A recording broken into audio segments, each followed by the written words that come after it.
Welcome everyone to the Mysteries Abound podcast. I'm your host Paul, and this is episode 44. This show is entitled, Should We Have Sunk the Bismarck?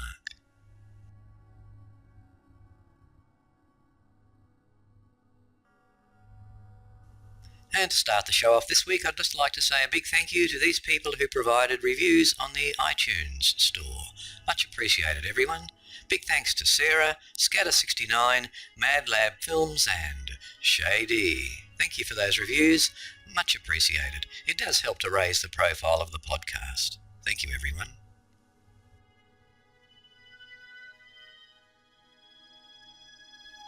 And to begin the podcast this week, one of my favourite topics. I find this one quite interesting, quite intriguing, and every now and then I like to pop it in the podcast. From the www.mysterymag.com, Out of Place Fossils, and it's written by Martin Jeffrey. Dr. Wilbur Burroughs, head of geology at Berea College, Kentucky, announced in 1928 that he had discovered 10 humanoid footprints in Carboniferous sandstone. The prints were 9.5 inches long and 6 inches across the toes. Photomicrographs and infrared photography revealed no signs of carving or artificial marking in and around the prints. The rock in which the prints were found was estimated to be 240 million years old. In 1927 at Fisher Canyon, Nevada, a fossil of a well-cut, double-stitched leather sole was found by quarrymen. The rock was identified as Triassic limestone, 160 to 195 million years old. In 1851, Hiram DeWitt of Massachusetts accidentally dropped a fist-sized piece of gold-bearing quartz that he had previously brought back from California. The rock was broken apart by the fall, and inside it DeWitt found a 2-inch nail. It was slightly corroded, but entirely straight and had a perfect head. Extensive quarrying was done near the city of Aix-en-Provence in France between 1786 and 1788 to provide the large quantities of limestone required for the rebuilding of the Palace of Justice. In the quarry from which this limestone was taken, the rock strata were separated from each other by layers of sand and clay. And by the time the workmen removed 11 layers of rock they found, they had reached a depth of some 40 or 50 feet below the original ground level of the area. Beneath the 11th layer of limestone, they came to a bed of sand and began to remove it to get to the rock beneath. But in the sand they found stumps of stone pillars and fragments of half-worked rock, the same as they had themselves been excavating. They dug further and to their intense surprise found coins, the petrified handles of hammers and pieces of other petrified wooden tools. Finally they came to a large wooden board, 7 or 8 feet long and an inch thick. Like the wooden tools, it had also been petrified and broken into pieces. When the pieces were reassembled, the workmen saw before them a quarryman's board, exactly the kind themselves used, and worn in the same way as their boards were. How a stonemason's yard, equipped with the kind of tools used in France in the late 18th century, had come to be buried 50 feet deep under layers of sand and limestone, 300 million years old, will never be known. A nail partially embedded in a block of stone taken from a Scottish quarry was described at a meeting for the advancement of science in 1845. Sir David Brewster, who gave the report, said that about an inch of the nail was embedded. The rest was lying along the stone and projecting into a layer of gravel. The depth from which the nail was removed was not on record, but the quarry had been worked for 20 years prior to the discovery. Another report from Scotland declares that workmen quarrying near the River Tweed found a piece of gold thread embedded in rock 8 feet below ground level in 1844. Researchers in the field of out-of-place artefacts often believe that the findings may be proof of extraterrestrial visitors. Evidence to support this has been found principally by Dr. Johannes Fieberg. The following text is taken from the article Sensational Find in Russia by Hartwig Hastorf from the Ancient Skies magazine. In the years 1991 to 1993, gold prospectors on the River Narada on the eastern side of the Ural Mountains have found unusual, mostly spiral-shaped objects. The size of these things ranges from a maximum of 3 centimetres down to an incredible 0.003 millimetres, or about 1/10,000th of an inch. To date, these inexplicable artefacts have been found in their thousands at various sites near the rivers Narada, Kozum and Balbanyu, and also by 2 smaller streams named Bedvisti and Lapkivoz, mostly at depths between 3 and 12 metres. The spiral-formed objects are composed of various metals. The larger ones are of copper, while the small and very small ones are of the rare metals tungsten and molybdenum. Tungsten is a metal used for hardening steels and giving them corrosion-resistant properties, these being used principally for high-stressed weapon parts and vehicle armour.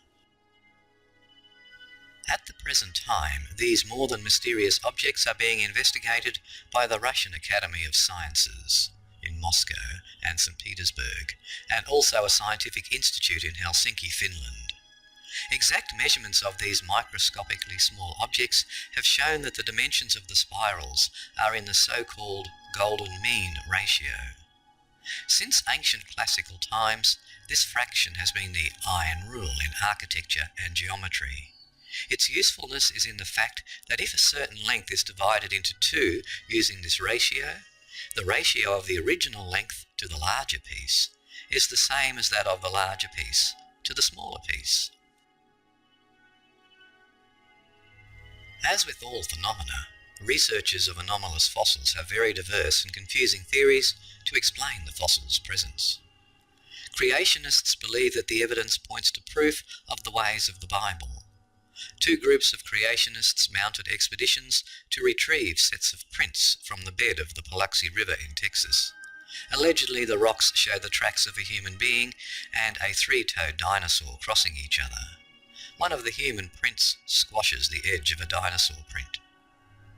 UFO researchers, especially in the case of the Ural Mountains find, believe that these fossils are evidence of extraterrestrials and time travellers.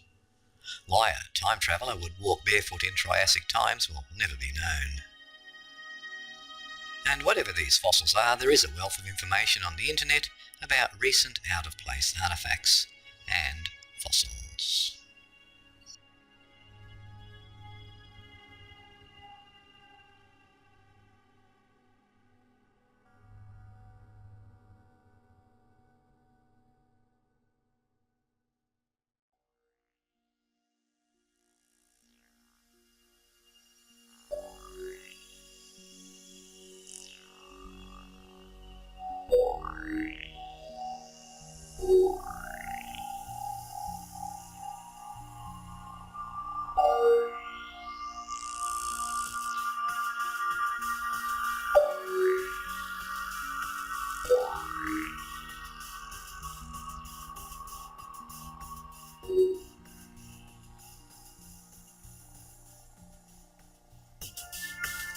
And from the www.unmuseum.org, The Mysterious Tower at Newport.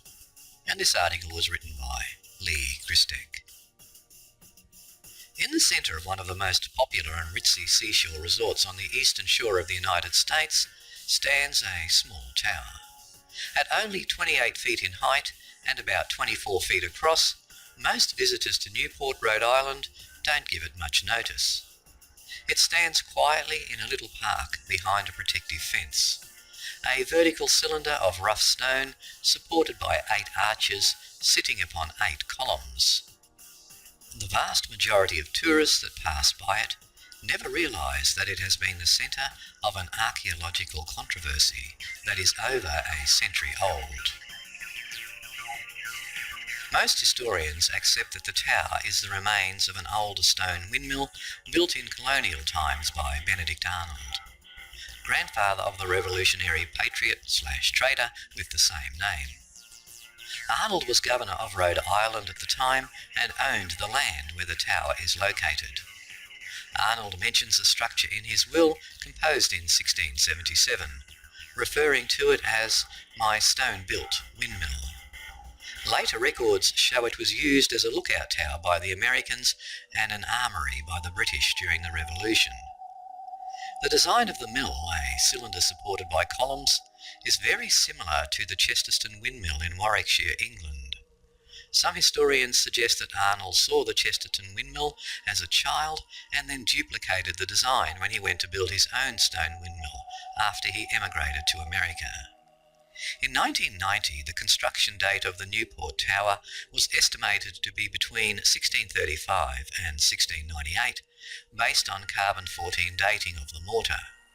This is just about the time frame in which Arnold would have built the tower, if indeed he had. So what's the mystery? Why does anybody think the tower is anything than what it seems to be? Theories that the tower might be something more than Arnold's mill started around 1837. That year, a Danish archaeologist named Carl Christian Raffen proposed in his book Antiquitates Americanae that the Vikings had explored the coast of North America centuries before Columbus's 1492 voyage. Raffen was particularly interested in the Norse sagas that involved a place called Vinland, which Raffen thought must be New England. Raffen had studied strange markings found on Dighton Rock in nearby Massachusetts and come to the conclusion that they were of Scandinavian origin.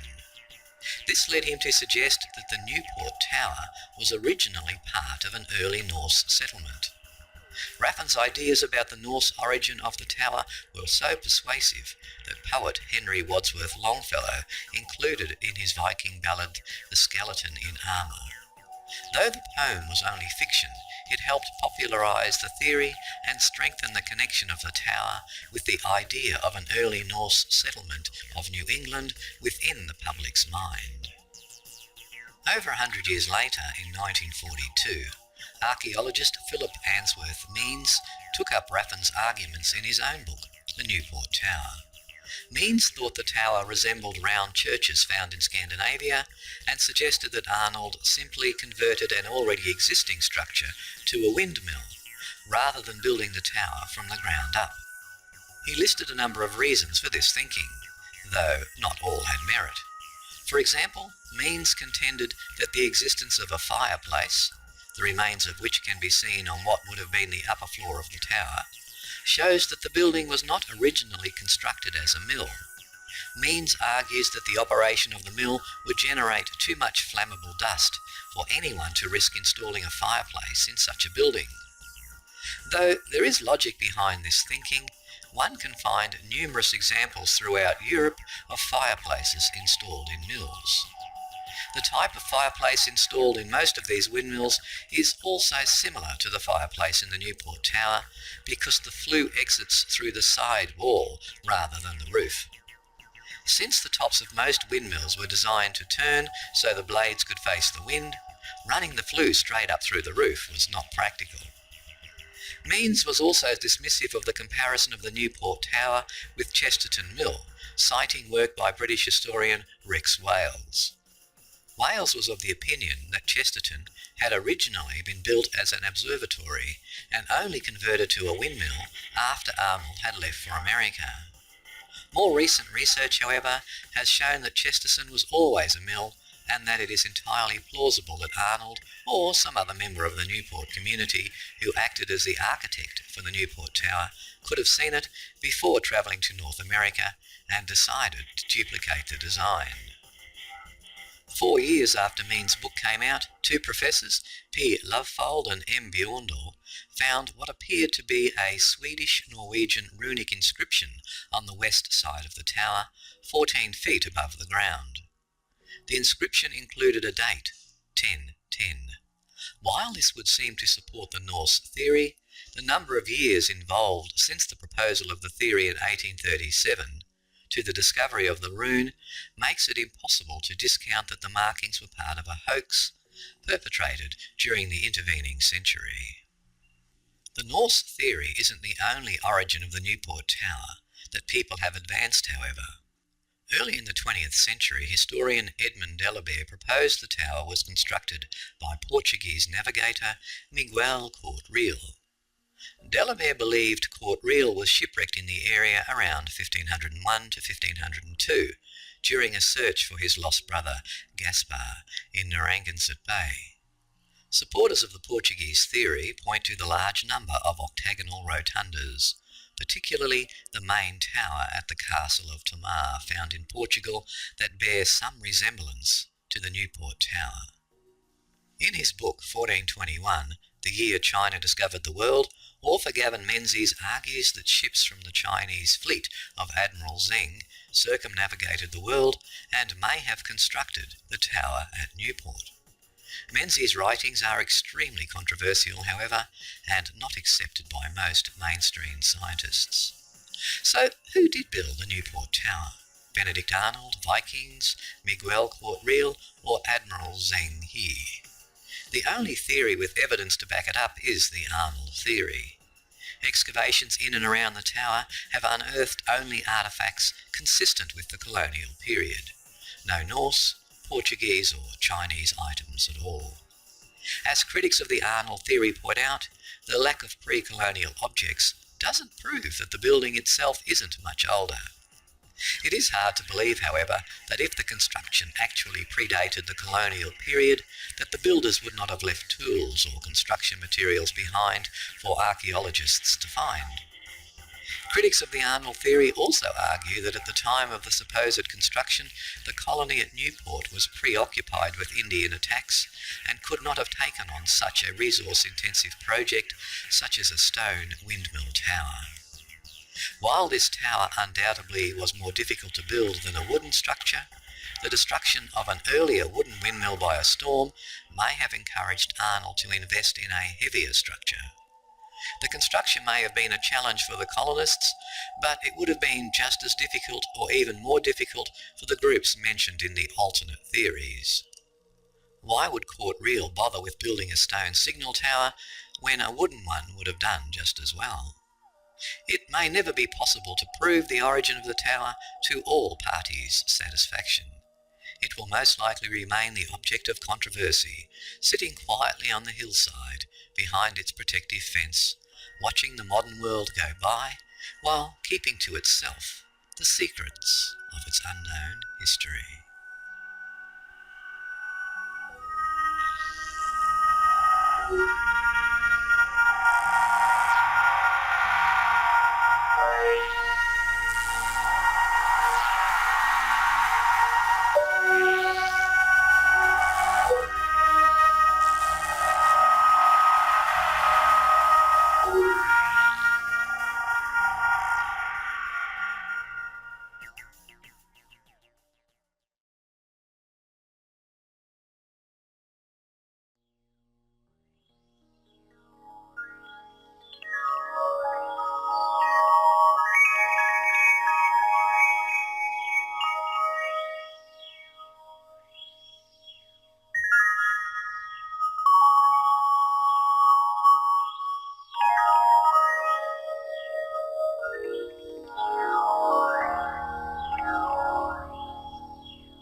Zombies, those fictional characters that seem to permeate our stories and movies these days, and have done for quite a while actually. Well, I wonder if in reality zombies actually exist. Well, maybe not human zombies. From the www.treehugger.com, an article by Stephen Messenger. A fungus turns ants into zombies, then eats their brains. The daily life of a hard-working carpenter ant must be pretty repetitive, what with the constant marching and relentless leaf-cutting, unless they run across a fungus which has the power to turn them into mindless, bumbling zombies, in which case things can get interesting. Researchers from Penn State studying ants in Thailand have stumbled upon one of the spookiest parasitic phenomena ever recorded. A fungus that doesn't just kill its insect host, it invades their minds and forces them to do its bidding. This strange new fungus, Ophiocordyceps unilateralis, is a nasty parasite indeed. transforming its host ant's typical go-with-the-flow attitude into one that's a bit less orderly. Infected ants have been observed deviating from their peers in line, seeming to lose direction as the growing fungus seizes control of their basic motor ability. Once the fungus has reached the ant's head, it causes the insect to clamp down on the underside of a leaf, which locks in place as its jaw becomes dislocated, subjecting the ant to a painful, self-inflicted death. A few days later, the fungus forms a spore-rich structure from the dead ant's brain, where it awaits its next unsuspecting victim. David Hughes, one of the Penn State University researchers involved in the study, explains the phenomena. The fungus attacks the ants on two fronts. Firstly, by using the ant as a walking food source, and secondly, by damaging muscle and the ant's central nervous system, resulting in zombie walking and the death bite, which placed the ant in the cool, damp understory. Together, these provide the perfect environment for fungal growth and reproduction. Recently, a similar parasite was found to be infecting several ant species in Brazil, but until now, the physical process behind the phenomena had yet to be fully understood. Let's just hope this fungus doesn't mutate to affect humans. If you'd like to see some photos of the ants, just go to the show notes at www.origins.info, click on the link to the Mysteries Abound show notes, and then on the link to episode 44, and finally on the link to this article.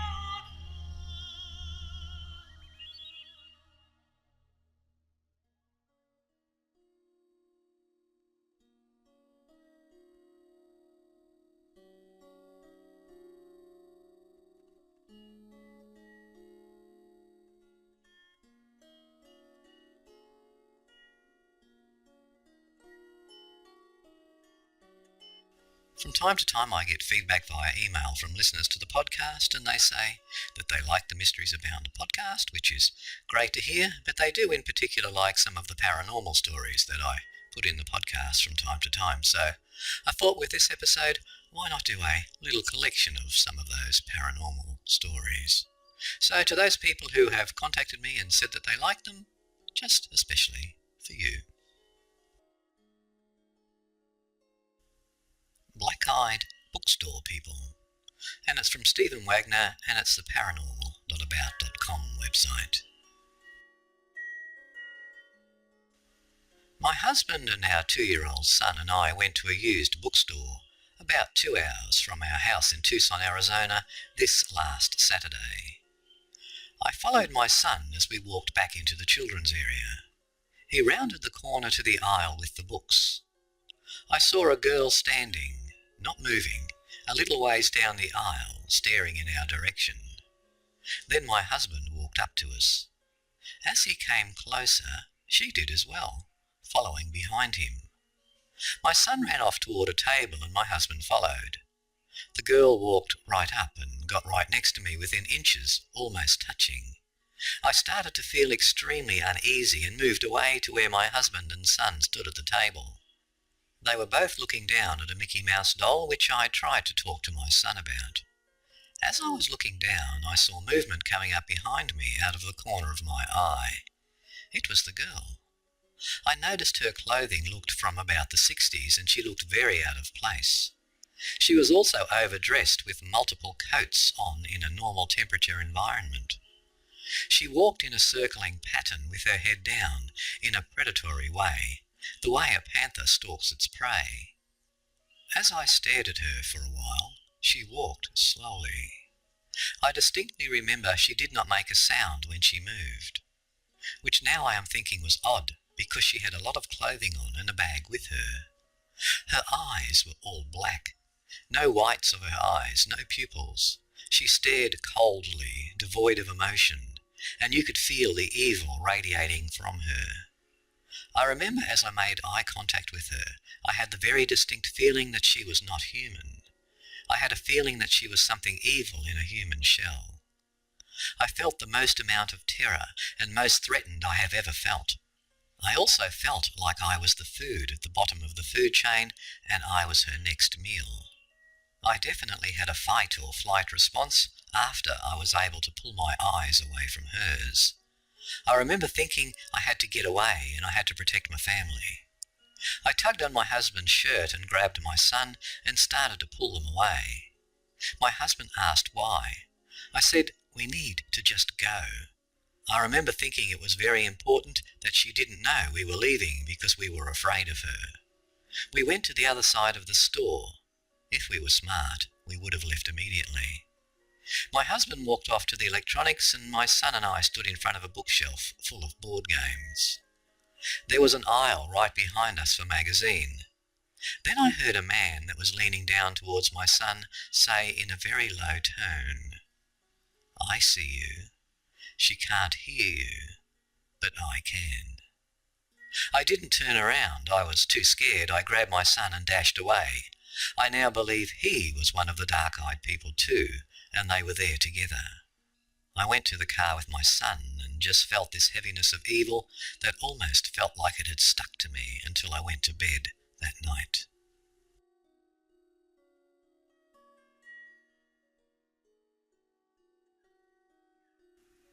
From the www.yourghoststories.com, an article by Del Sol, Soul Abduction. In 2001, at the age of 30, I began a 3-year study course in life meditation techniques. How that came about is a strange story, maybe even ghostly, but I'll save that for another time. Not being a natural yogini, I struggled at first building the habit. My husband and I lived in a small apartment with 2 baths at the time. Lacking space, I converted the master bath, which was rarely used, into a meditation nook and spent 30 minutes each morning and night sitting cross-legged on a silk cushion in the bathtub, deep in silence, communing with God. I only share this bit of background for I feel it may be related to what happened later that year. This apartment building was within the Seasons complex, located just outside downtown Denver in the posh Cherry Creek neighborhood. Denver has many old historical buildings, but this was not one of them. The Seasons was only a few years old at the time. One afternoon, after a particularly deep meditation session, I lay down on our bed to rest before cooking dinner. I was completely relaxed but not asleep. My arms felt very floaty, and before long I had the sensation of part of my astral body hovering over my physical body.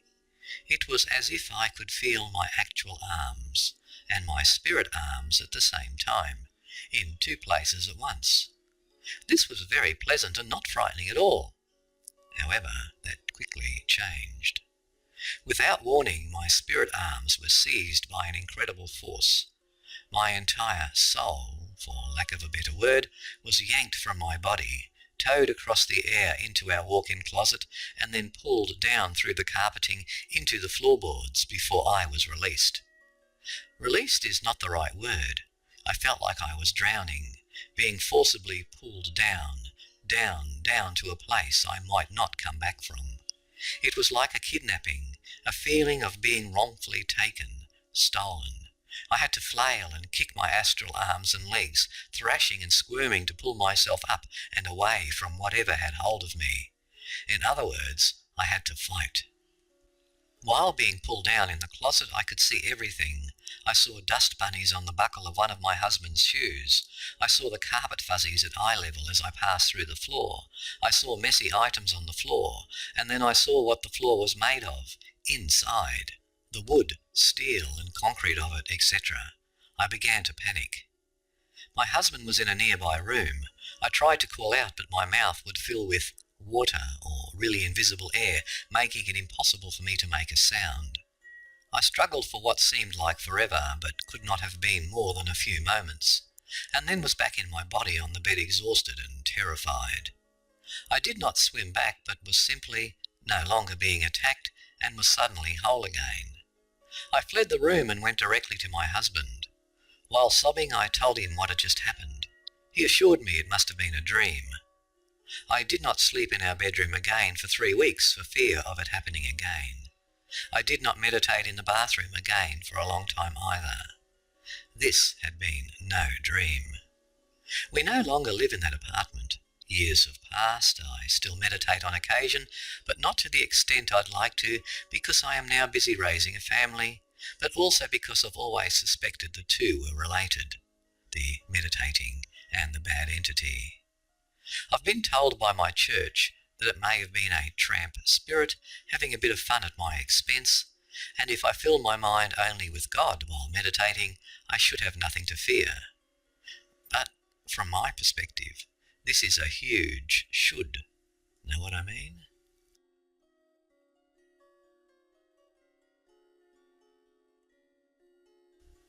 And also from the Your Ghost Stories website, an article by Woodsy, the Static Man.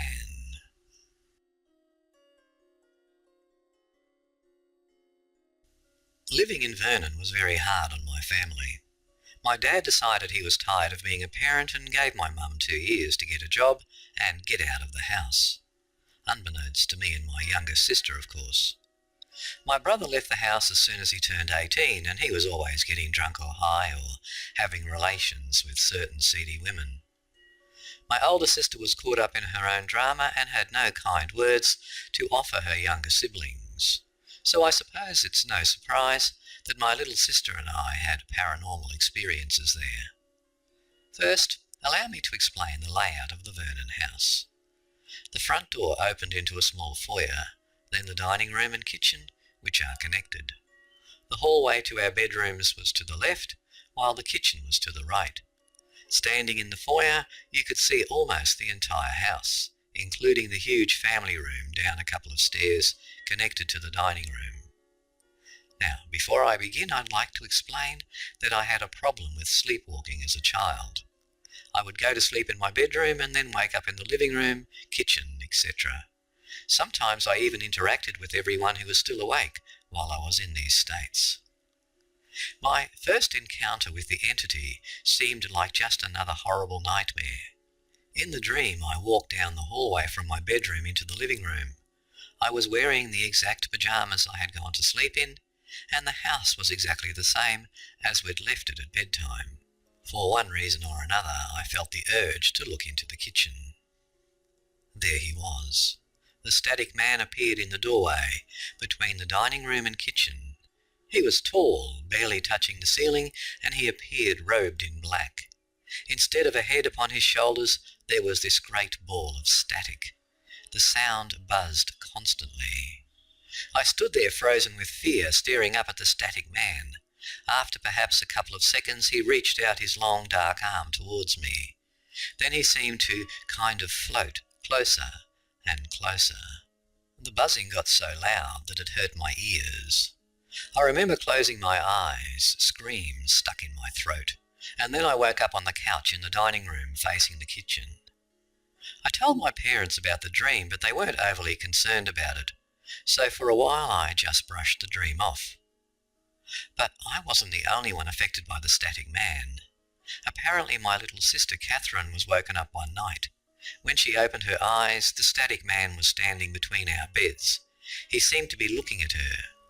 Catherine, despite her fear, got angry with the man. "Get out of here. God will be angry if you don't leave us alone." Then in a flash of bright light, the static man was gone. Catherine settled herself back into bed and slept peacefully for the rest of the night. It should be mentioned that Cat would hear and see things in the Vernon house. Shadows would play in her peripheral vision and voices would call our names. One time when we were playing in the backyard, she looked into the alley behind our gate and saw these kids standing a ways away. They called to her, promising her a good time. She ran into the house and didn't tell me why until years later. For many years after Cat's bravery, I didn't have any encounters with the static man. My mum moved us to Wichita Falls, where she finished her degree in nursing. My dad moved to Abilene. We started going to a Catholic school. My sleepwalking stopped completely, and for the first time in years I was able to sleep peacefully. Everything for a while seemed great.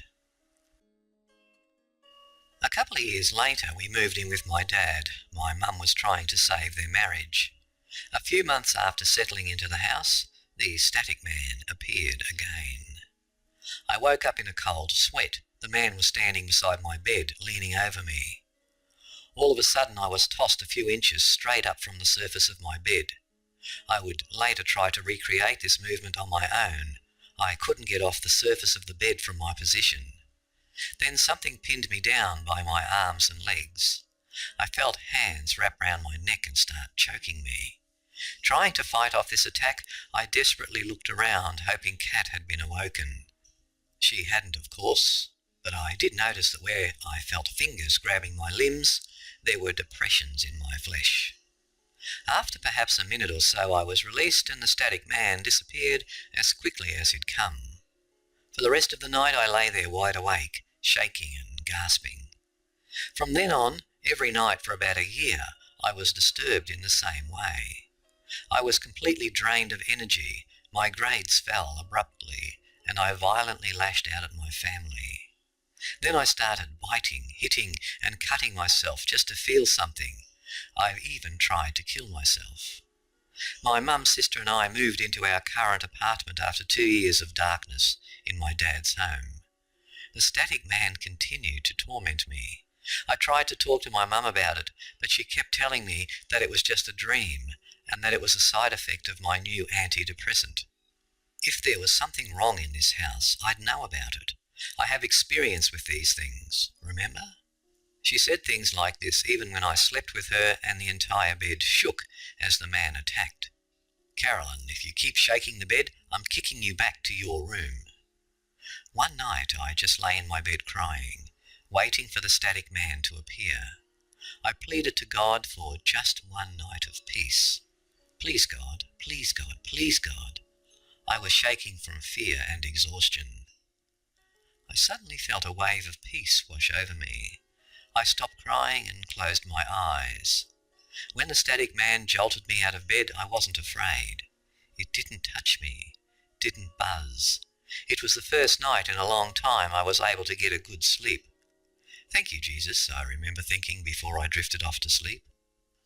Ever since then, the static man has only visited me once every few weeks. I'm not afraid of going to bed anymore, and he hasn't been able to touch me lately. I believe either his power is weakening or I'm getting stronger somehow. Although I'll probably never be rid of this entity, I know he won't be able to hurt me like he was able to. As to exactly what the static man is, I have no idea. I don't believe he's a human spirit, and he most certainly doesn't resemble any of the nature spirits I've encountered. I don't believe he's a manifestation caused by my medication or even stress, as he appears despite what's going on in my life and despite whether or not I take my medication. I've tried and continue to try to research our old house, but all attempts have proved fruitless. I do know that the 2 boys, one of whom lived in the house after we moved, committed suicide for mysterious reasons. Perhaps they're connected and perhaps not. I don't think I'll ever know. Whatever the static man is, I'll continue to fight him, be it through meditation and prayer or other means if things escalate again. Thank you for reading my incredibly long story.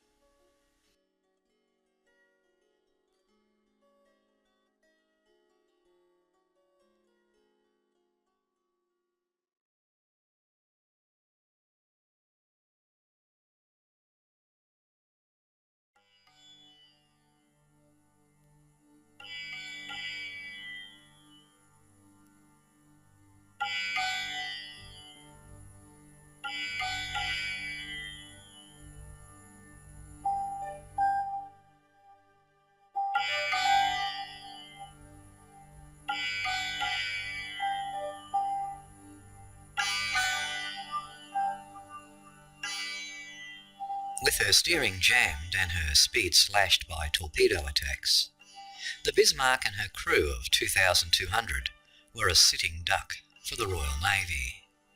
and in 2 hours the German battleship was a helpless wreck of twisted metal, raging fires, and dead and dying crew. But the ship's agony was not over. After bombardment by British battleships, she was finished off by torpedoes, slipping under the Atlantic with all but 200 of those aboard. Should we have sunk the Bismarck? A tormented sailor reveals how Germans tried to surrender before the ship was destroyed, costing 2,000 lives. And this comes from the www.dailymail.co.uk. For the Royal Navy it was a triumph. Revenge for the Bismarck's destruction of the pride of the fleet, the HMS Hood, days earlier. But the son of one of the British sailors who saw the Bismarck's end 70 years ago today has come forward to claim that the battle might have ended very differently because the German crew tried to surrender at the height of the bombardment. Tommy Byers, a sailor on the British battleship Rodney, maintained until he died the ship, which was sunk hundreds of miles off the coast of Brittany in France, hoisted a black flag, the naval sign for calling parley. He and a second seaman also saw a Morse code flash, which they interpreted as surrender, along with a man waving semaphore flags conveying the same message. Royal Navy officers were made aware of the signs, but were determined to follow Winston Churchill's order to sink the Bismarck. The Prime Minister wanted to avenge the Hood, on which all but 3 of its 1,418 crew had died. Had the Bismarck been captured, the lives of hundreds of Germans could have been saved. The ship would have also been a prize to catch, giving Navy engineers an insight into the design of the Bismarck's mighty sister ship, the Tirpitz. The revelation has been unearthed by author Ian Ballantyne for a book about the Bismarck, which has been published 70 years after the sinking on May 27, 1941. One account he came across was an interview Mr. Byers gave to his son Kevin before he died in 2004, aged 86. Mr. Byers, a gunnery officer on Rodney, saw the battle unfold through binoculars at a distance of 2 miles. The Rodney had closed to what was point-blank range in gunnery terms because the Bismarck was no longer firing back. Mr. Byers said, "Very early on, men started jumping overboard. They couldn't stand the heat. One particular fella on top of B turret was waving his arms in semaphore. I saw this and I told the gunnery officer, Lieutenant Commander Crawford. He said, 'I don't want to know about any signal now.' She then flew a black flag, but he, Crawford, wasn't having any of it. Then she started blinking with her Morse code lamps on the yard arm, and he, Crawford, said, 'Don't report anything more like that.'" Kevin Byers, 52, from Portaferry, County Down, said, "Dad knew what he saw. He felt guilty he didn't do more at the time, but he wasn't of high enough rank to be heard. Something like 2,000 men died, and this nagged away at him for the rest of his life."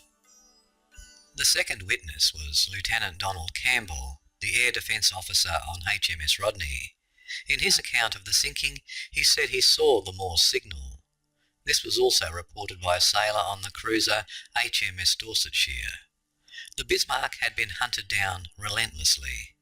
Crippled by torpedo attacks from the carrier Ark Royal, she tried to limp towards France but was cornered by Rodney and another battleship, the King George V. Terry Charman of the Imperial War Museum said the Admiral on Bismarck had sent telegrams to Hitler that the ship would fight to the end. But he added, "It may be some of the crew wanted to surrender.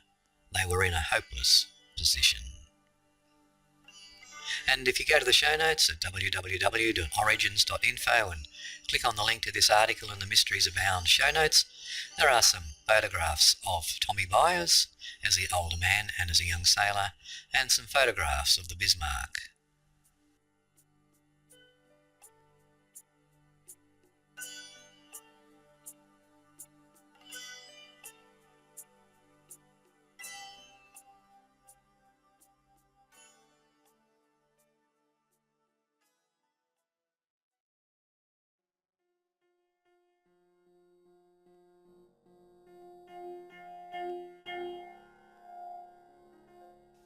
If you're a regular listener to the Mysteries Abound podcast, you are probably aware that I offer an extended version of the show, which runs for around about 35 to 40 minutes longer than the normal version of the show does.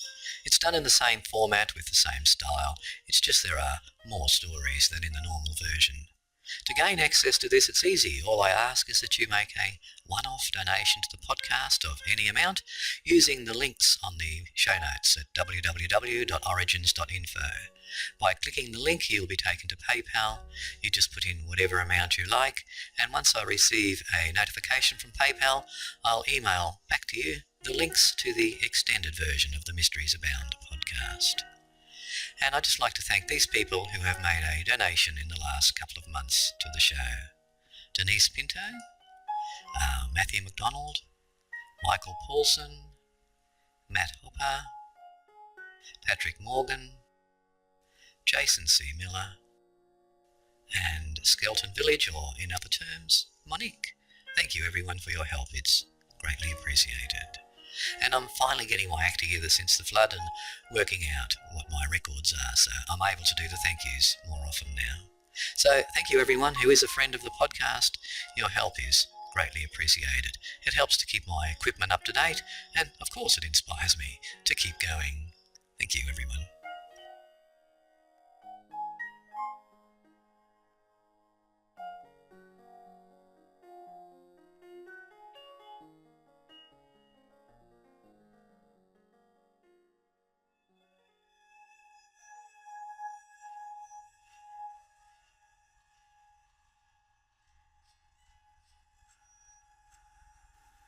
They were the largest creatures to ever attain flight.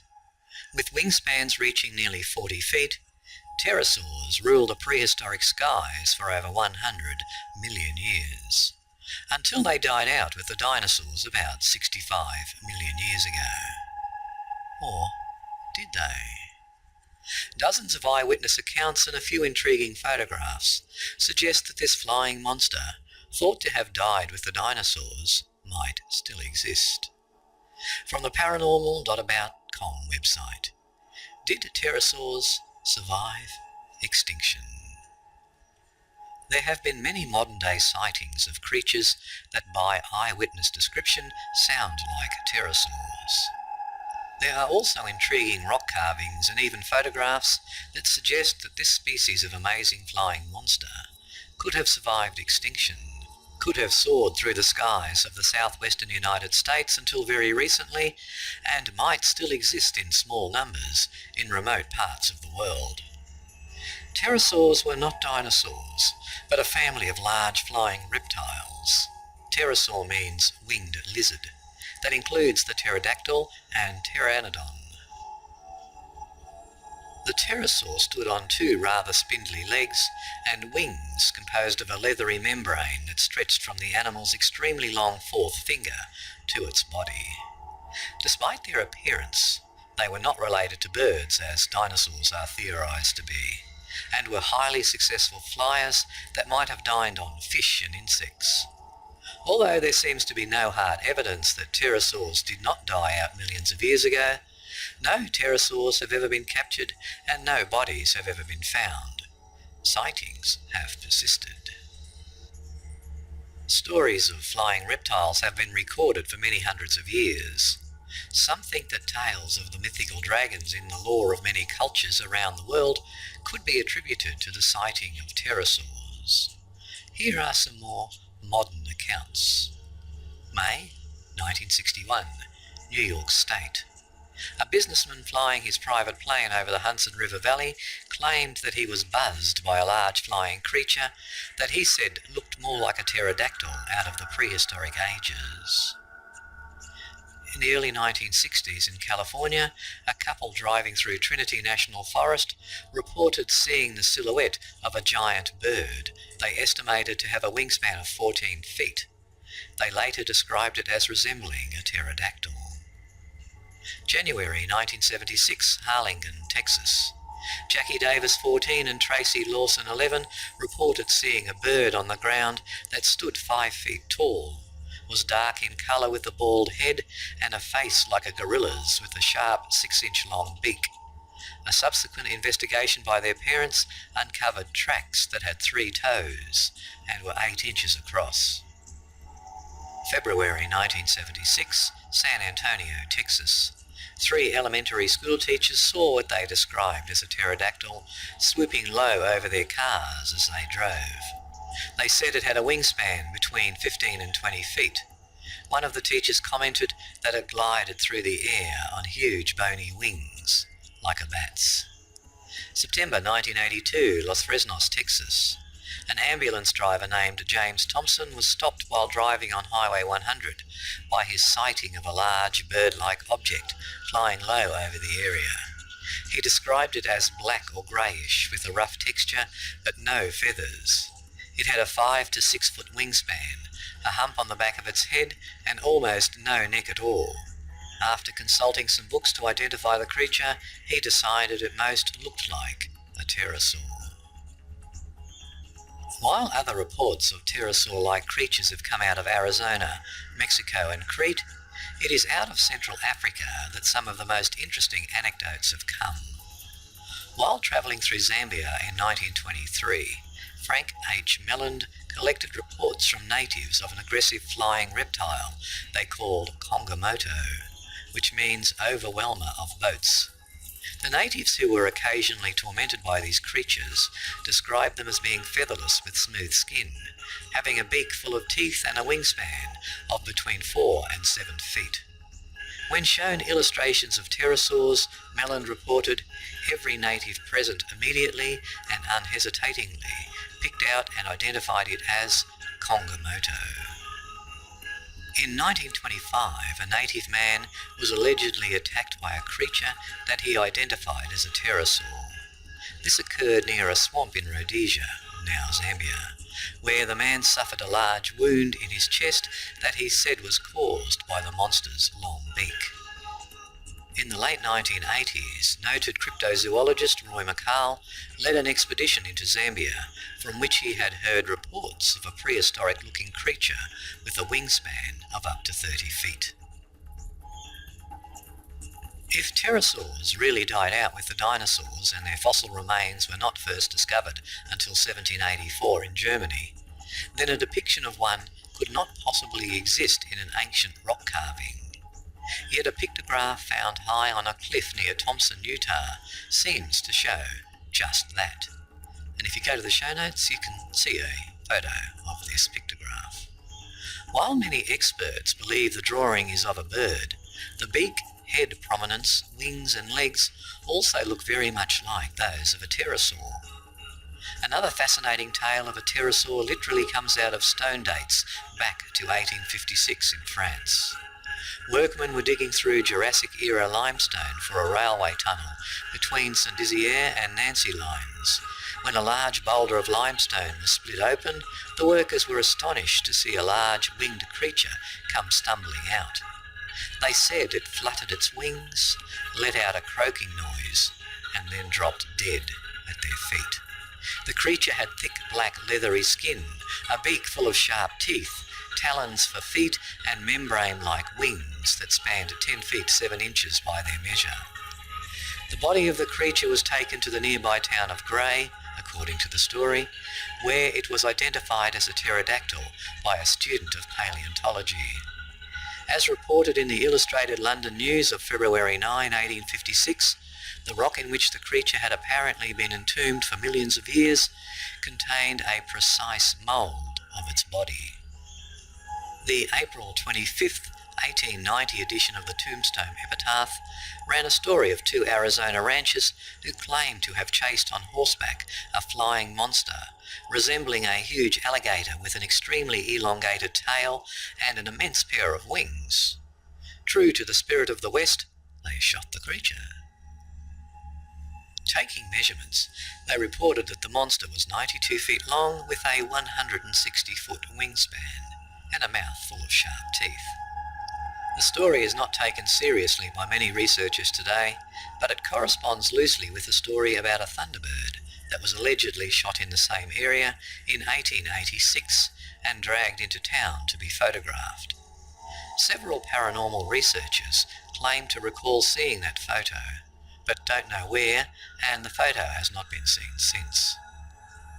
Then in the late 1990s, the photos at the top left surfaced on the internet, and many wondered if it was related to the long-lost photo in any way.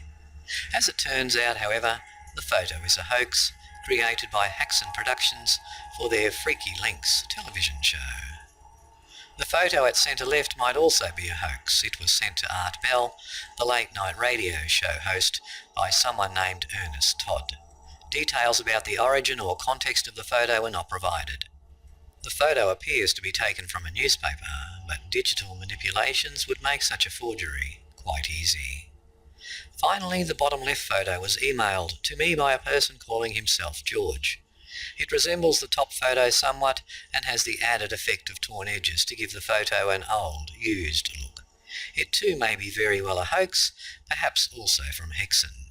George did not provide any details about the photo, where he found it or when or where it might have been taken, despite repeated attempts by me to get the information.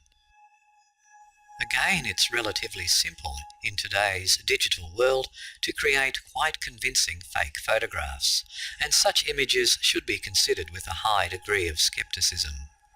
But what of all the eyewitness accounts of pterosaurs? Are they merely misidentified birds and bats? Or is it just possible that this ancient species survived into the 20th century and perhaps still exists?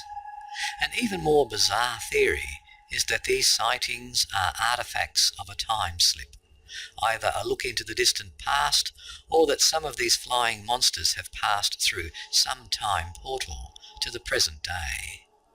Whatever the answer, the pterosaur sightings present a fascinating glimpse into the unexplained. And if you go to the show notes and click on the link to this article, you can have a look at the photographs that have been mentioned as well.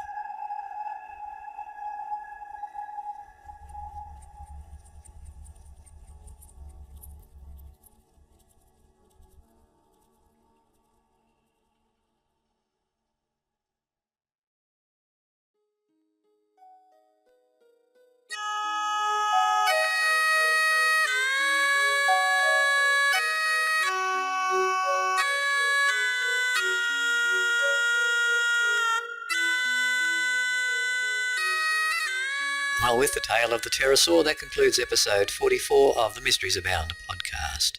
Remember, if you'd like the extended version, it's easy. Just make a donation to the podcast and I'll send you the links. You only have to do it once. The music today came from the musicalley.com website, and the bandwidth for the podcast is provided by TalkShoe at www.talkshoe.com. And if you'd like to provide feedback for the podcast, it is greatly appreciated, either through the iTunes store or via email. And the easiest way is mysteries@origins.info. And Origins is spelled ORIGINZ. And if you don't know, I do two other podcasts. One